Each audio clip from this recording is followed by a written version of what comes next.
Good morning to all. ఈ యొక్క వీడియోలు చూసిన దగ్గర నుండి చాలామంది కస్టమర్లు కొన్ని సందేహాలు వ్యక్తపరుస్తా ఉన్నారు. ఆ సందేహాలను క్లారిఫై చేయటం కోసం ఈ యొక్క వీడియో చేస్తున్నాను. ఎందుకంటే తరచుగా వచ్చే సందేశాలు ఎక్కువ మందికి ఇదే విధంగా ఉంటున్నాయి కాబట్టి, ఈ వీడియో ద్వారా మీ యొక్క సందేశాలను మరి తీర్చుకోవచ్చు. కాబట్టి ఈ యొక్క వీడియోని ప్రతి ఒక్కరు కూడా అబ్జర్వ్ చేయవలసిందిగా రిక్వెస్ట్ చేస్తున్నాను. ఇంకా డబ్బులు ఎవరికి జమ కావాలి అనేటటువంటి సందేశాలున్నాయి. ఎవరెవరికి ఇంకా కావాలో నేను తెలియజేస్తున్నాను చూడండి.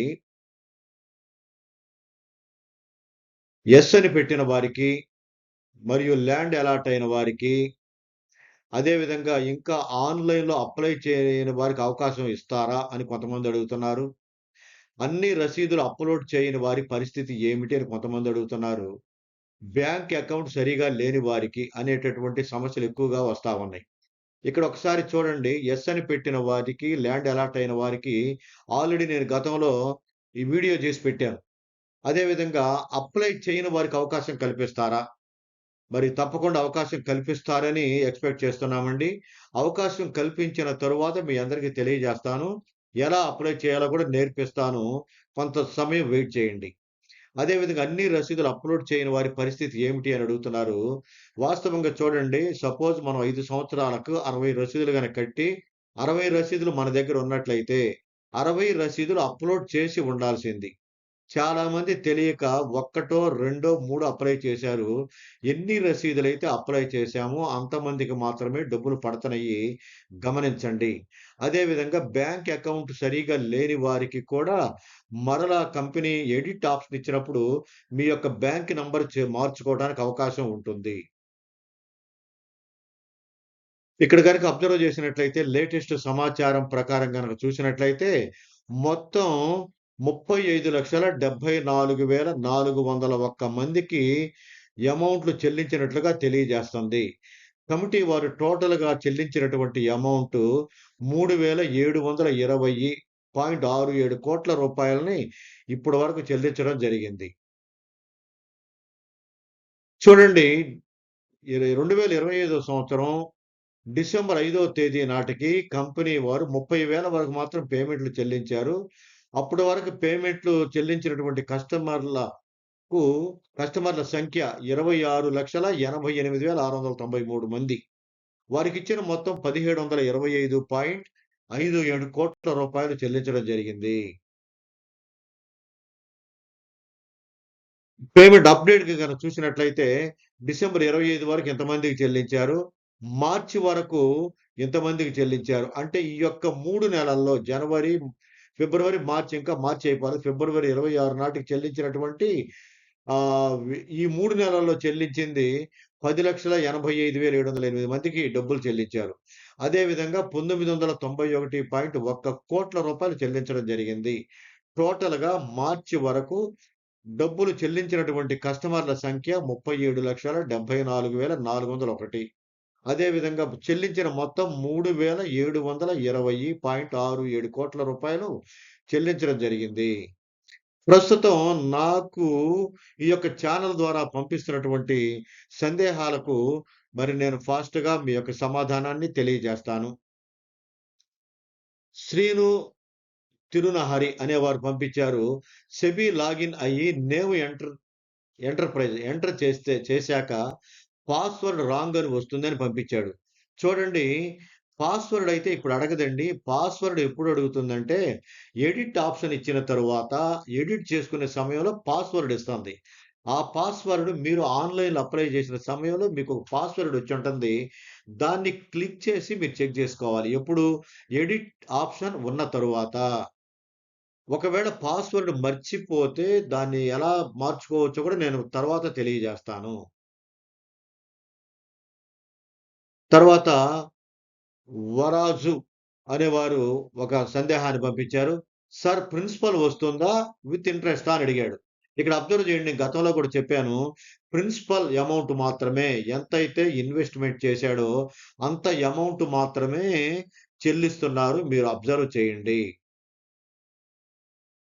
అదే విధంగా ఆర్ట్ బై ఎంవీఆర్ గారు పంపించారండి. సార్ నమస్తే సార్. డీటెయిల్ చెక్ చేసినప్పుడు claim application status your application PSL certificate number could not be processed further at the stage as details of bank account provided by you in the claim application are incorrect or is not in your name. ఇలా వస్తుంది sir. తర్వాత process ఏమి చేయాలో తెలుపగలరు? బ్యాంకుకి వెళ్లి process చేయాలా? లేదా కంపెనీ నుండి అప్‌డేట్ వచ్చేంత వరకు వెయిట్ చేయాలా చెప్పండి sir. Thank you sir. PSL update వచ్చిన వెంటనే మా అందరికీ తెలియజేస్తున్నారు చెప్తున్నారు. వాస్తవంగా అండి బ్యాంక్ గనక ప్రాబ్లమ్ ఉన్నప్పుడు బ్యాంక్‌కెళ్ళాల్సినటువంటి అవసరం లేదు. ఎడిట్ ఆప్షన్ ఇచ్చిన తరువాత మీ యొక్క బ్యాంక్ అకౌంట్‌ను దాంట్లో మార్చుకున్నట్లయితే తదుపరి మీకు అమౌంట్ జమవుతాయి. గమనించండి. అదే విధంగా 5 డేస్ ఎబో పంపించారు. ఆహ్, అండమాన్ ర అంద నమనష ఇంహులు అనేవారు పంపించారండి. సారీ నరసింహులు పంపించారు. సార్ ఓన్లీ ఆన్‌లైన్‌లో అప్లై చేయాలి. ఇన్ఫర్మేషన్ ఇవ్వండి అన్నారు. అయితే ఆన్‌లైన్‌లో ఎడిట్ ఆప్షన్ వచ్చిన తరువాత ఎలా ఎడిట్ చేయాలో చెప్తానండి. క్రొత్తగానైతే అప్లై చేయటానికి అవకాశం లేదు. కమిటీ వారు అప్లై చేయడానికి అవకాశం ఇచ్చినప్పుడు తెలియజేస్తాను. అప్పుడు అప్లై చేయండి. అదే విధంగా సార్ నమస్తే సార్. మేము 4 సార్లు కట్టాం సార్. ఒక్కొక్కరికి వచ్చేసి 3300 4 సార్లు కట్టాను. సార్ కానీ 3900 మాత్రమే వచ్చింది సార్. అట్లా ఎందువల్ల? అది ఎవరు తప్పు? మాకు కొంచెం రిప్లై ఇవ్వగలరా సార్ అని పండు బాబు గారు అడుగుతున్నారు. చూడండి సార్, వాస్తవంగా ఇందాక చెప్పాను ఎన్ని ఇన్‌స్టాల్‌మెంట్‌లయితే కట్టారో అంత అమౌంట్ మాత్రమే ఒక్క రూపాయి తగ్గించి జమ అవుతుంది. కానీ ఇక్కడ మీరు ఒక్క అప్లికేషన్ చూసినా గాని రూ. 3,300 అన్నారు. అయితే మీకు 3,299 మాత్రమే పడాలి. ఒక్క అప్లికేషను, ఒక్క రసీదు జత చేస్తే. కాబట్టి ఎన్ని అప్లై చేశారో ఎడిట్ ఆప్షన్ వచ్చిన తర్వాత చెక్ చేసుకోండి. మీకు దానికి సమాచారం దొరుకుతుంది. అలేఖ్య దాసరి గారు పంపించారు. Your application PSL certificate number so and so did not process further at the stage as details of bank account problem అండి ఇది. అదే విధంగా స్వామి గారికి కూడా మరి వారికున్న సమస్య ఏంటంటే ఇన్వెస్టర్ బ్యాంక్ అకౌంట్ డిజేబుల్ అండి అంటున్నారు. ఇది బ్యాంక్ సమస్య. కాబట్టి ఎడిట్ ఆప్షన్ ఇచ్చినప్పుడు చేసుకోండి. వీరిదేంటంటే బ్యాంక్ అకౌంట్ డిజేబుల్ అండి. కొత్త బ్యాంక్ డీటెయిల్స్‌తో అప్లై చేశాము అండి. ఇన్‌కరెక్ట్ డీటెయిల్స్ అని వస్తున్నాయి. మీరు కూడా ఎడిట్ ఆప్షన్ ఇచ్చిన తర్వాత ఒకసారి చెక్ చేసుకోండి. బ్యాంక్‌లో ఉన్న సమస్య ఏంటో తెలుస్తుంది. అప్పుడు క్రొత్త బ్యాంకు మరలా క్రొత్తగా అప్‌డేట్ చేసుకున్నట్లయితే ఆ అకౌంట్‌లో అమౌంట్ పడటానికి అవకాశం ఉంటుంది. గమనించండి. అదే విధంగా సిద్ధయ్య గారు పంపించారు. సార్ సీడీపీపీ ల్యాండ్ అలాట్‌మెంట్ యెస్ అని చూపిస్తుందని అన్నీ మీకు సీడీపీ పడిందా అంటున్నాడు.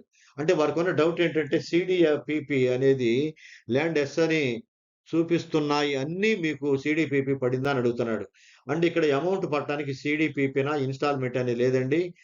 దాంట్లో కట్టిన డబ్బులు మొత్తం అందరికి కూడా యెస్ అని పెట్టకపోయినా, లేదా ల్యాండ్ అలాట్ కాకపోయిన వారందరికి కూడా డబ్బులు పడ్డాయి. మీరు గమనించండి. అదే విధంగా ఆఫీస్‌లో సబ్మిట్ చేసిన పాలిసీలు ఎప్పుడు వస్తాయి సార్ అని డాక్టర్స్ శ్రీను వారు అడుగుతున్నారు. సార్ ఆఫీస్‌లో అప్లై చేసిన వాటికి ఈ కమిటీ వాళ్ళు డబ్బులివ్వటం లేదు. ఎందుకంటే కమిటీ వారి దగ్గర ఆన్‌లైన్‌లో ఎవరైతే అప్లికేషన్ పెట్టారో వారికి మాత్రమే డబ్బులు జమ అవుతున్నాయి. ఆఫీస్‌లో పెట్టిన వారికి ఇంకా జమ కావటం లేదు. ఆఫీస్‌లో పెట్టిన అప్లికేషన్‌లు గూడా ఉన్నాయని మేము మెయిల్స్ ద్వారా తెలియజేస్తున్నాము. ఆ రసీదులు మాత్రం మీ దగ్గర జాగ్రత్తగా ఉంచుకోండి. మాకు ల్యాండ్ అలాట్‌మెంట్ అవ్వలేదు. మనీ రాలేదు సార్ అంటున్నారు హరిబాబు గారు. అయితే ఒకసారి మీ అమౌంట్ చెక్ జేసుకోండి సార్. సెబీ వెబ్‌సైట్‌లో చెక్ జేస్తే ఎందుకు డబ్బులు రాలేదో మీకు తెలుస్తుంది. దయచేసి దాన్ని చూడండి. ఎలా చెక్ చేయాలో నేను గతంలో మీకు చెప్పాను. తర్వాత వెంకటాద్రి గారు అడుగుతున్నారు. ఎంతలోపు అమౌంట్ పడుతున్నాయి సార్? ప్లీజ్ చెప్పగలరా అని అంటున్నారు. అంటే ఎంత వరకు పడతన్నాయి అని చెప్పి అడిగారు. దానికి సమాధానం చూడండి. తరువాత ప్రశ్నలో మీకు అర్థమవుతుంది. ఇక్కడ మావిళ్ళ తిరుపాలు గారు పంపించారండి. 8 రోజులవుతుంది. నాకు 4,00,000 అమౌంట్. అయితే రూ. 1 తక్కువ. రూ. 3,99,990 అమౌంట్‌లోకి అకౌంట్‌లో 26/2/26వ తేదీన ట్రాన్స్‌ఫర్ అయిందని చెబుతున్నాడు. దీనిని బట్టి మనకు అర్థమైందేంటంటే 4,00,000 వరకు కూడా పేమెంట్ ఇచ్చారు. అయితే 26వ తేదీ నాడు డబ్బులు పడ్డయ్యని మనకి సందేశం అందించిన మావెళ్ళ తిరుపాలు గారికి ప్రత్యేక ధన్యవాదాలు తెలియజేస్తున్నానండి.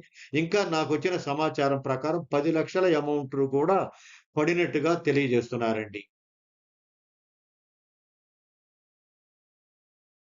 ఆర్ట్ బై ఎంవీఆర్ గారు. Thank you so much sir. మీ యొక్క ఇన్ఫర్మేషన్‌గా చెప్పారు. ధన్యవాదాలండి. సో, దయచేసి మీరు అబ్జర్వ్ చేయండి. ఈ యొక్క యూట్యూబ్ ఛానెల్‌లో ఎవరైతే సందేహాలు పంపిస్తున్నారో వాటికి ఈ విధంగా నేను సమాచారాన్ని తెలియపరిచాను. ఈ సమాచారం అంతా కూడా వెబ్‌సైట్ నుంచి అబ్జర్వ్ చేసింది డేటా తెలుసుకున్న డేటాను మాత్రం మీకు తెలియజేస్తున్నాను గమనించండి.